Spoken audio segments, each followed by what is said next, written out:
Hi, welcome to the Cornish Stitcher. So this is a new podcast about knitting, crochet, sewing, crafts that I do essentially. My name's Vanessa or Ness. I am based here in a small Cornish town about 7 miles inland from the coast in southeast Cornwall. So I'll tell you a little bit about myself. I love podcasts, have been into podcasts, discovered them about a year ago from an introduction from a family member, and have not looked back since. Love many ones which are hugely popular, and just kind of thought maybe I could give it a go. Probably no one will watch. I have my trusty cup of tea, and I am not sure if anyone will watch this. I have huge imposter syndrome going on right now, but we'll see how we go. So as I say, my name's Vanessa or Ness. Most people call me Ness. I have been knitting for a very short time. Well, I say a very short time. I was taught to knit as a child by my mum, my nanny and my aunt, who all took turns in teaching me, and eventually managed to get a grips with it, and then promptly gave up. In my teenage years, I discovered crafting of many descriptions, sewing, cross-stitch, embroidery, crochet, everything except knitting, and took it from there. I've been crafting ever since. I crochet prolifically and am, in my eyes, a far more experienced and competent crocheter than I am knitter. However, in the last 12 months I have discovered a real love of knitting and have completed several objects. My background is I was, up until Christmas, a teacher in a local primary school, very large primary school. I've taught in various areas around the UK. I was an assistant head teacher until essentially a moment of burnout, a period of burnout occurred. That's a piece of hair. And subsequently took the decision to leave the profession after quite a period of ill health following the burnout, and here I am now. This year I have embarked on and am 4 weeks now into a new college course. So I'm studying a two-pronged college course, one on creative textiles and the other part on garment design and construction, and I am loving them. We've been experiencing dyeing of fabrics, dyeing of materials of a wide variety, and I've now discovered that I can transfer these skills into dyeing yarn, and so that may be another rabbit hole that I am about to plunge into. More on that later. I live, as I say, in Cornwall. I live with my husband Matt, my children Ethan and Monty. Ethan is 15 just 3 days ago. Monty is 9, 10 at Christmas. Whirlwind of children they both are. I also have 2 dogs, Janice, and Ika. Both arrived with their names from a rescue in Spain. We have 2 cats, Alfred, a big ginger boy, and Maya, who is a Lynx Point Siamese. She's technically my mum's, because also in our house we live in a multi-generational house, so there's my parents, us and my children all in one big property.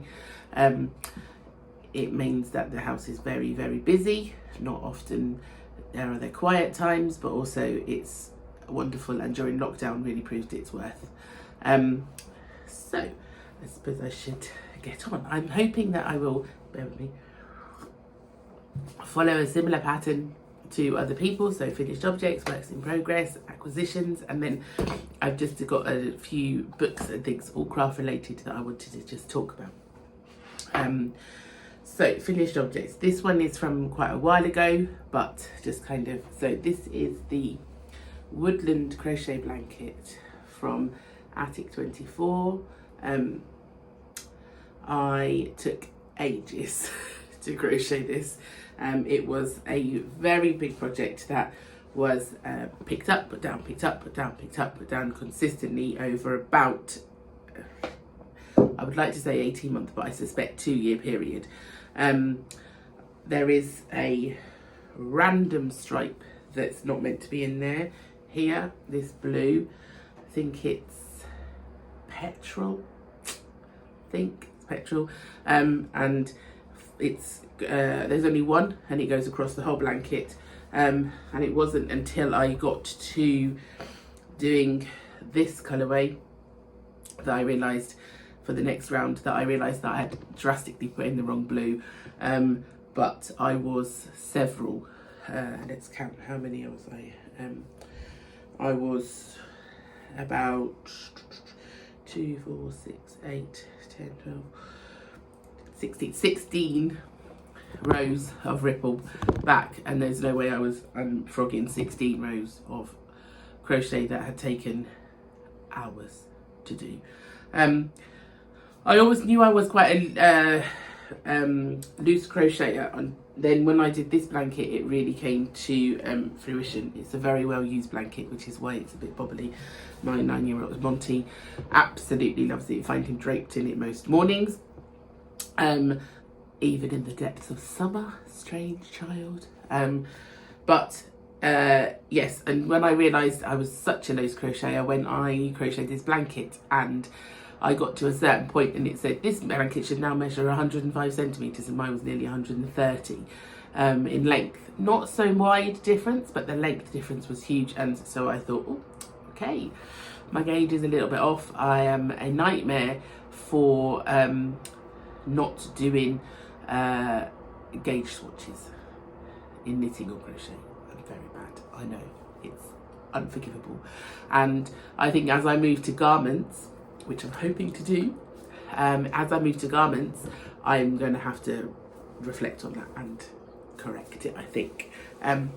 Right, so, second finished object is, and I must say the crochet blanket was done as a kit from Attic 24 Stylecraft DK.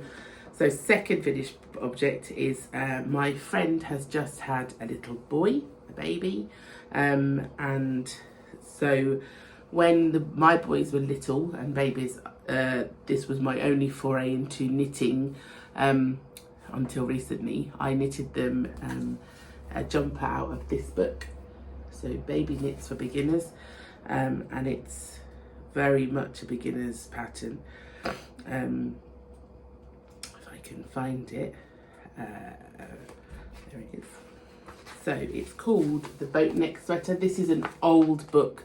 I bought this one, so I had it out from the library when the boys were young, and then I searched and searched. I think I got it secondhand on Amazon. It wasn't very expensive, but it's a Debbie Bliss book, and it was this one. It's really easy. It's literally just a square for the back, square for the front, and 2 rectangles with tiny increasing for the arms sewn in. So it was really easy, but I'm really quite chuffed with it. So it's so small. You forget, I think, how small babies are.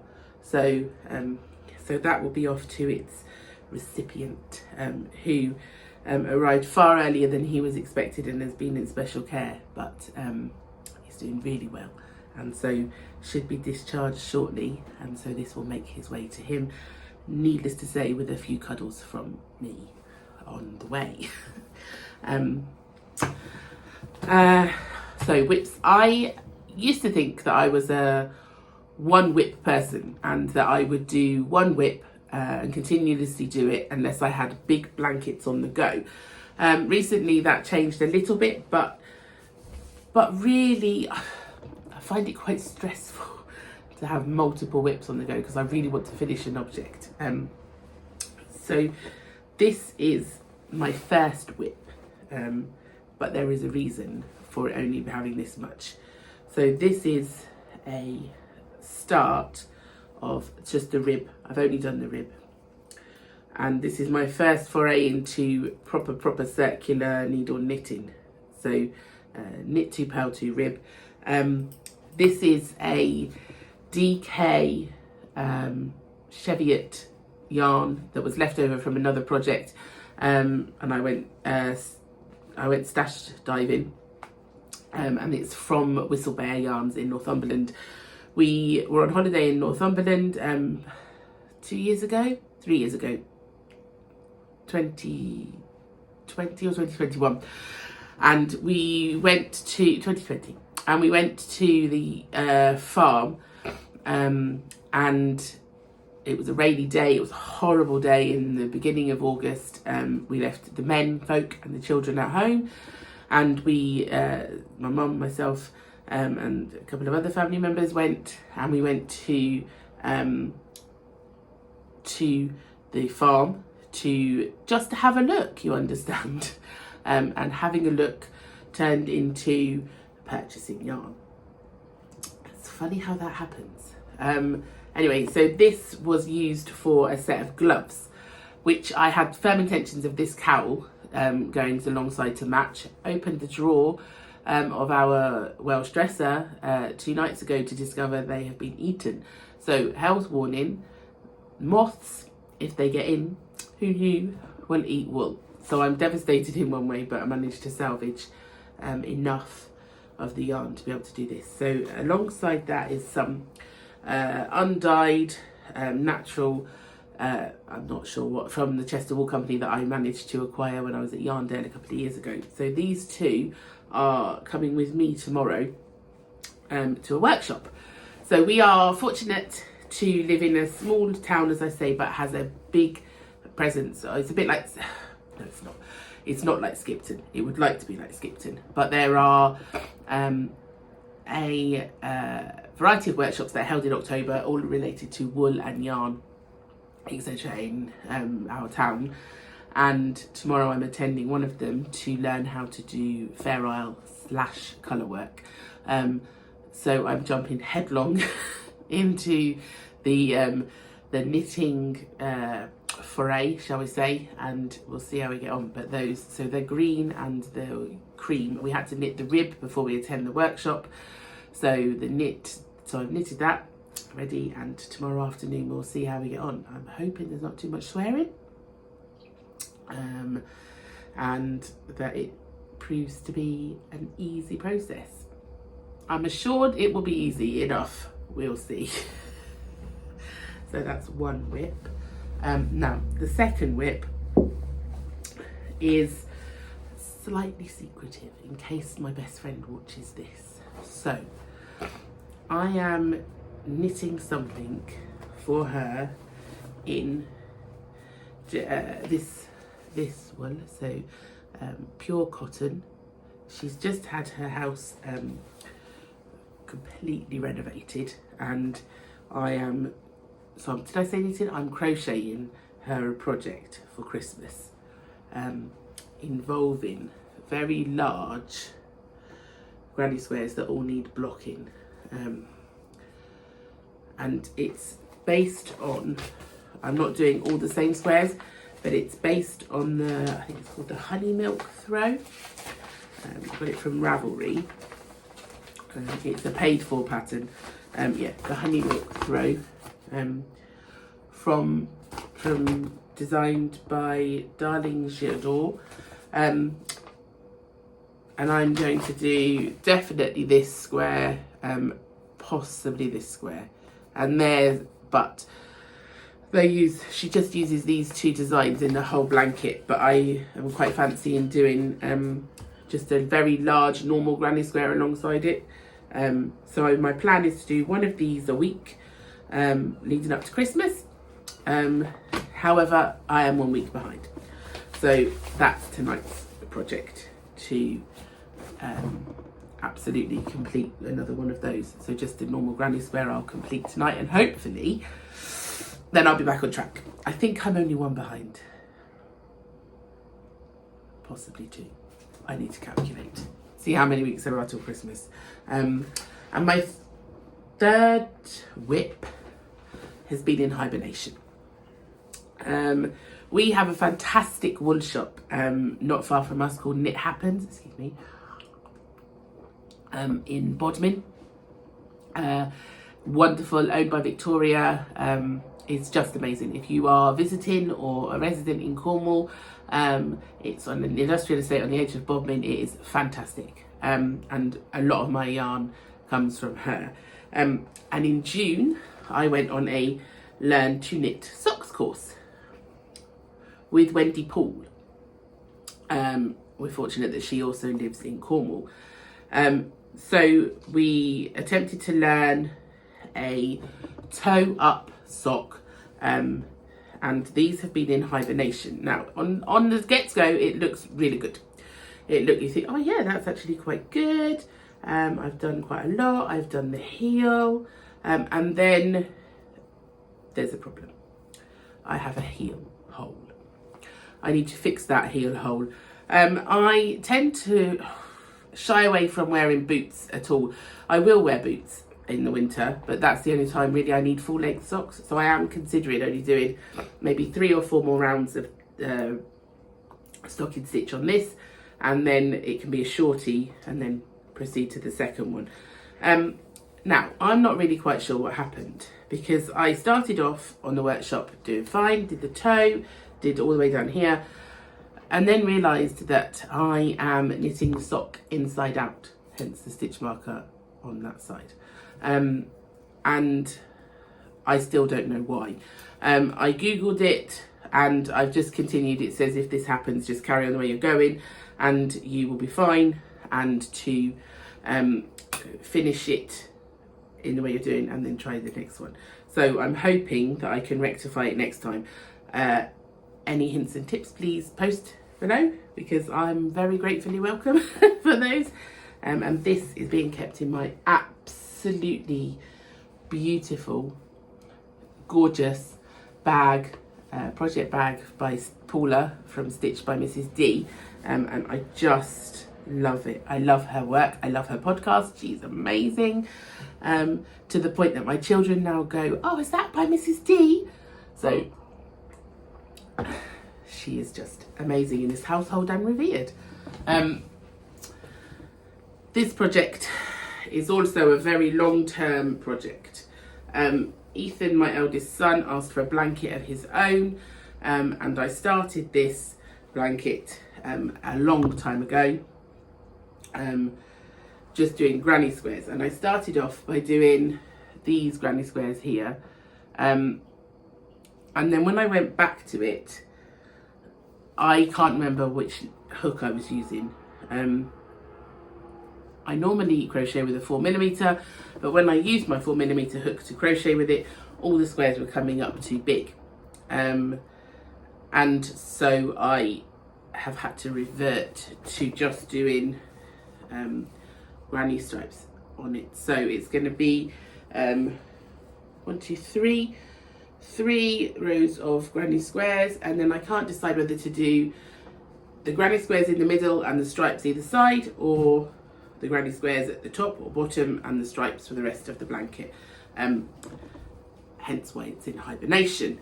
It is being done in Stylecraft DK again, and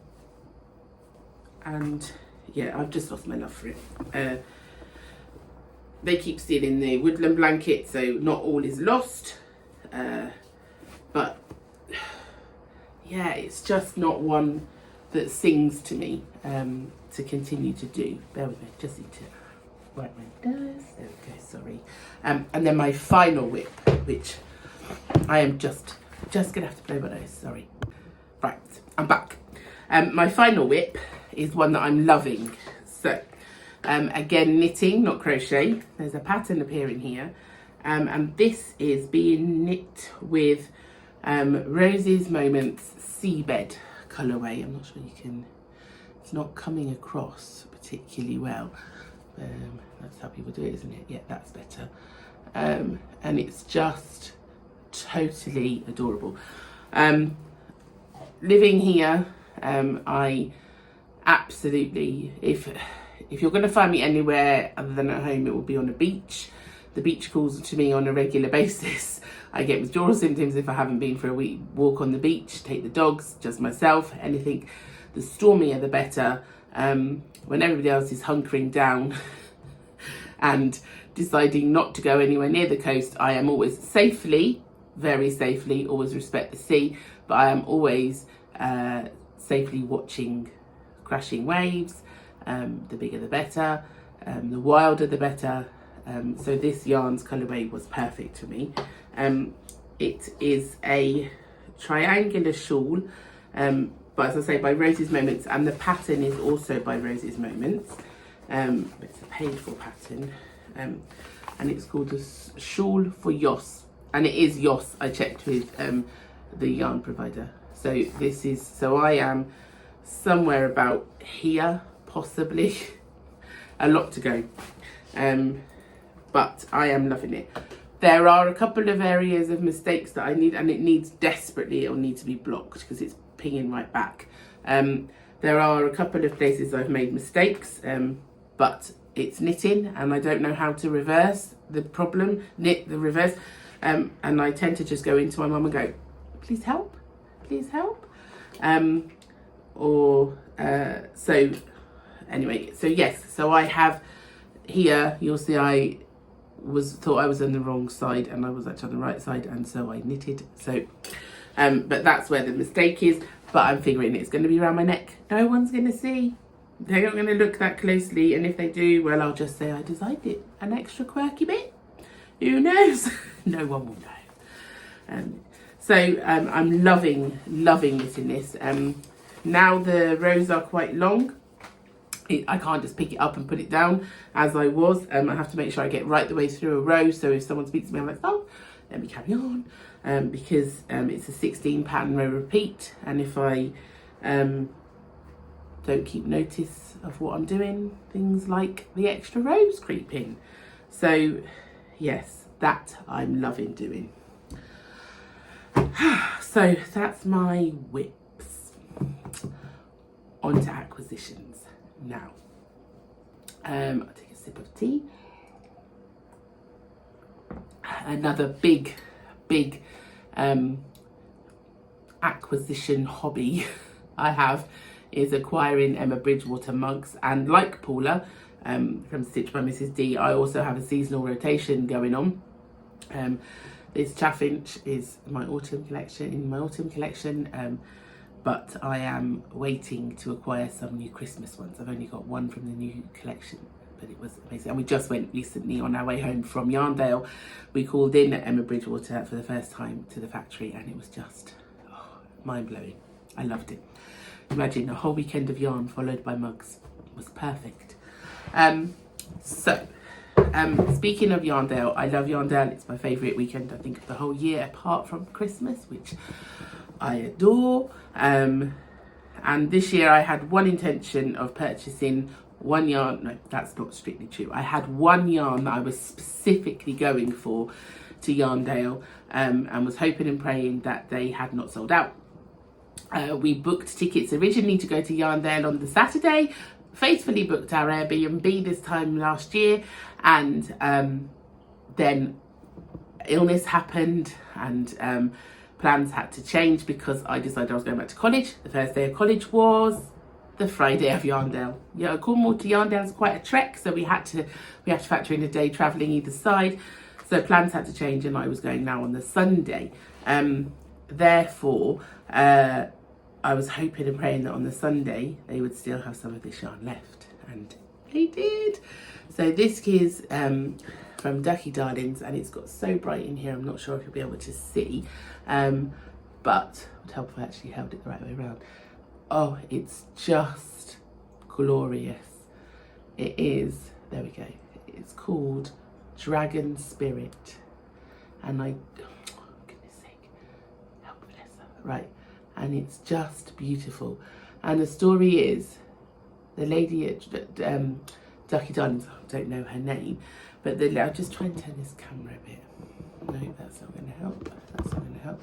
Bear with me. Right, I'm back again. So we recently had some building work done, and we now have our dining room in a very large conservatory / porch area, which is where I'm filming, but it also gets very bright. So back to this yarn. This is it. That's a much better colour. So this is it. And the story is that the lady who dyes it, her granddaughter came up with the dyes. And when I spoke to her at Yarndale, she was saying she was putting the dye in the pan and she was like, oh yes, are you sure, are you sure? And it has turned out spectacularly. I just love it so much. So, and this is in the 4-ply weight. 2 more acquisitions that I got were these. So these were from Yarn Undyed.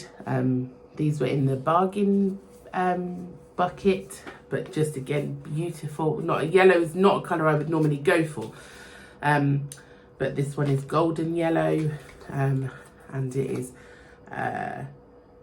4-ply superwash merino, and this one is 85% superwash merino and 15% nylon, and it's just gorgeous. And then we are also very lucky to be in Cornwall, where there is a wonderful shop in Falmouth, which happens to be where my college course is being held, called Stitches and Cream. And I went in there and they have the most almighty, it's just wonderful for yarn lovers, and it's a whole wall of wool. It's amazing. And they had this one, which has been dyed by Blue Fern Yarns, and it's called Nature's Palette. And my understanding is that this has been bear with me, been dyed just for the shop, and it's just, the colours are just beautiful. I don't know what I'm going to make with it. I just love it. And then I'm really fortunate. I have a friend who loves to make things with wood, and he I sent him a photograph of a blocker, a crochet granny square blocker, and said, do you think you would be able to make something like this? And he came back with, well, I'll give it a go. And he turned up last week with not 1, not 2, but 3 crochet blockers that he'd been working on, just as different kind of prototypes. So this is one. And I would have been absolutely, he asked me what size I wanted. I wanted 9 inches by 9 inches for the very big white ones. He asked me what I wanted, and I just would have been overjoyed with this. The dowels are to come. And I would have been and it smells amazing. And I would have been absolutely overjoyed with this. But he then came with this one. And as part of my new adventures, I came up with a logo for the Cornish Stitcher, and I've launched a shop on Etsy selling some of my stitched wares, not knitted yet, but crocheted and sewn items, project bags, etc. And had come up with a logo, of which he asked me for, and I didn't even think anything of it. And he had put it on the back, just etched on. It's just amazing. I was just blown away. And he said, oh, I thought this might be useful to put the dowels in. I was like, wow. He said, but I wasn't really happy with that one because it mismatched where I was drilling the holes. And I was like, okay, well, that's fine. It's usable. It's perfectly amazing. To which point he then produced this one with a view that it could be hung in the shed where I'm going to working, and then again on the back. It's just phenomenal. I just felt so, and the hole for the dowels again. I just felt so lucky when he arrived with those, and it was just, blew me away really, someone's kindness that they could continue to do that for me just as a gift. So yes, that's very exciting, because coming shortly on Friday is the delivery of my new she shed. So the shed is no longer going to be the domain of the men in the house. Just out here, there's a big area of patio, and it's going to have a she shed on where I can store all of my wool and my fabric, and no longer be cluttering up the house, and I can have somewhere to work, because currently I'm working out here on the dining table to sew and stitch, and it's not really very viable. So yes, on to, that's it for acquisitions. On to books. As I say, as part of my course, I went down the rabbit hole of dyeing fabric, and then mentioned to the tutor, does this work with yarn? And she said, yeah, it does. You just need to make sure you mordant it right. And I was just like, wow, my brain was going 100 to the dozen. I was like, wow, this is amazing. So acquired from the library some books. So this is Stitched Textile Flowers. We are very fortunate in Cornwall to have some really well-stocked libraries. And although ours is quite a small branch, if you call them, the requests are free. So I just called all these books from other branches in the county. But this was just, and there's a particular page in here that is just amazing with dyed. I just love it. Dyed and then stitched, and free motion embroidery around here. And then this one, natural dyeing, which is just collecting your own dye stuffs and just looks fantastic. And then how to dye for yarn. So this one isn't just fabric, this one is brilliant. This one includes how to dye yarn specifically. So my next purchase is going to be some saucepans just for this. Don't think they would fancy eating food cooked in a saucepan that had had all sorts of weird and wonderful dye lots in them, but this one was amazing. And then whilst I was down my library rabbit hole, I acquired this one, which is in thinking of tomorrow and my workshop. Not that I'm thinking I'm going to run before I walk in. Never done colour work before. Get a book out of the library, why not? So I'm hoping with the help of this, YouTube and my workshop, I should be able to complete the cowl. But there are so many beautiful designs in here that I just love these. And various others. And then to continue that theme, because I'm not going to run before I'm walking at all, I got these two books. This one is really just to gaze at and to look at the designs and to just think, oh, they're just beautiful. I just love them. One in particular, find it. This one, this design here and here.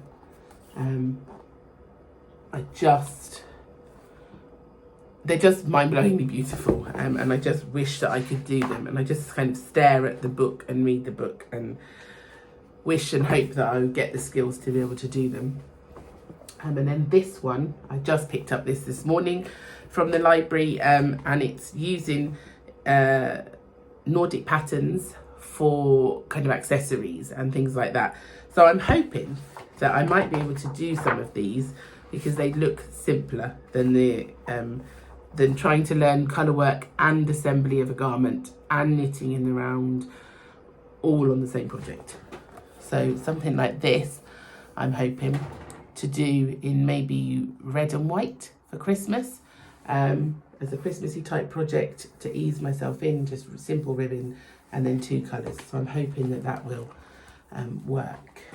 I thought there was a cat.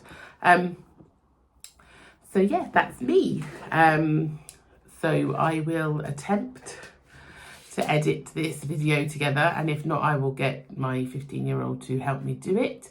And then I will upload, yay, and see if anyone watches. If you have liked it, then you could subscribe, hit the like button and subscribe below. I'd love it if people made comments. As I say, the imposter syndrome is real, and if you made it this far, thank you, and well done.